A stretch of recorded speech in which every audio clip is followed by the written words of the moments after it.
सुमनसवन्दित सुन्दरि माधवि चन्द्रसहोदरि हेममये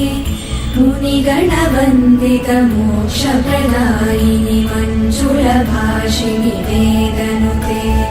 पङ्कजवासिनि देवसुपूजित सद्गुणवर्षिणि शान्तियुते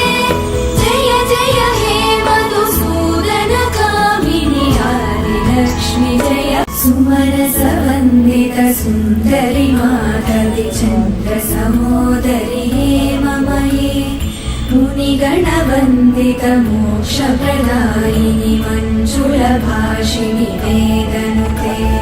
पङ्कजवासिनि देवसुपूजित सद्गुणवर्षिणि शान्तियुते जय जय हे मधुसूदनकामिनि आदिलक्ष्मि जय पालय माम्।